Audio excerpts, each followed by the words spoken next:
បាទសូមអនុញ្ញាតជម្រាបសួរពុកម៉ែបងប្អូនអរគ្នាបាទស្វាគមន៍សារជាថ្មីទៀតហើយបាទមកកាន់តម្រុយបាទឆ្នោតយន្តប្រចាំថ្ងៃបាទតសុកបាទថ្ងៃទី24ខែ8ឆ្នាំ2026បាទបាទពុកម៉ែបងប្អូនយើងបាទសម្រយតាចូលច្រើនមែនទែនបាទថ្ងៃទី23បាទតាឲ្យ23បាទអូ8អូចូលច្រើនមែនទែនបាទថ្ងៃទី23ហ្នឹងហើយពុកម៉ែបងប្អូនយើងបានចាក់តាម100តាបាទឆ្នោតតម្រុយតាថ្ងៃទី23បានចាក់តាមបាទលទ្ធផលតម្រុយយើងបាទសម្រាប់ថ្ងៃទី23បាទចាក់ដឹងថាយើងបានចូលលេខតលេខធំលេខណាខ្លះហើយបាទ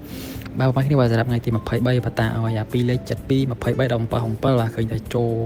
លបាន23បាទនឹង2ប៉ុសតែម្ដងបាទប៉ុសហូនិងប៉ុសអាយបាទហើយតាឲ្យ72មក27ប៉ុស K បាទនឹងឆ្ងាយដែរពុកបងប្អូនយើងបាទហើយតាឲ្យអូ8អត់ចូលទេបាទអូ8បាទលេខមកមើលលទ្ធផលតម្រុយយើងបាទម៉ោងឆ្នោតយន្តមីងុកម៉ោង6កន្លះម្ដងចឹងថាយើងបានចូលលេខណាខ្លះបាទបងនេះបាទសម្រាប់ឆ្នោតយន្តមីងុកបាទតាឲ្យ72 23 17 67បាទហើយនឹងអូ8បាទចូលបាន87ហើយ3លេខអត់ចូលទេបាទ3លេខតាឲ្យ171បាទហើយនឹង677បាទអត់ចូលទេបាទបងប្អូនយើងបាទស្ដាយខ្លាំងមែនទែនបាទហើយតម្រុយតាម៉ោង6កន្លះនេះចូលបានតាអូ8ទេតាឲ្យអូ8អត់ចូលបាន87ដល់ហ្នឹងទេបាទហើយ2លេខស៊ី1លេខបាទហើយតាឲ្យ72មកវាមក73ស្ដាយខ្លាំងមែនទែនបាទបាទឥឡូវយើងមកតាមដានលទ្ធផលរបស់យើងមកសម្រាប់ថ្ងៃថ្មីបាទថ្ងៃទី24ទាំងអស់គ្នាបាទចង់ដឹងថាយើងបានចូលឬក៏មានសំណាងឬក៏មានឱកាសបានចូលលេខធំទៀតបាទសម្រាប់ថ្ងៃទី24នេះតាឲ្យអូសបាទអូ90បាទអូ90ប៉ុស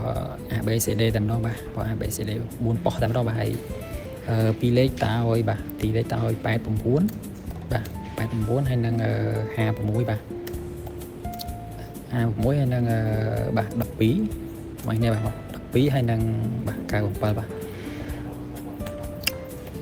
បាទពុកម៉ែទាំងអស់គ្នាបើសិនជាតម្រុយតាច្រើនយើងអាចរើសយកមកលេខ2លេខផ្សងស្នាងបានណាមិនគិតថាអូលេខតាច្រើនបាទចាក់បានអីទេចាអាចថាយើងលើយើងស្រឡាញ់ម៉ោងប៉ុន្មានបើយើងយកតម្រុយតាយើងស្រឡាញ់ពេលម៉ោង4យើងយកទៅលេខម៉ោង4ណាម៉ោង6លេខម៉ោង6ទេបាទអត់បញ្ហាទេបាទឬក៏យើងចង់ចាក់តាមមកវិញក៏បានដែរបាទហើយ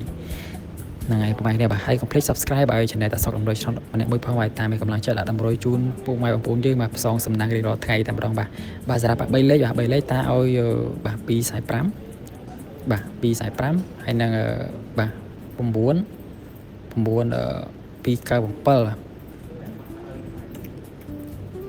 តា3លេខដឹងតែគុណយកហ្មងតា3លេខបាទគុណអត់កើតទេ3លេខដឹងតែគុណយកតែបើបាទមានទុកតែមានគិតថា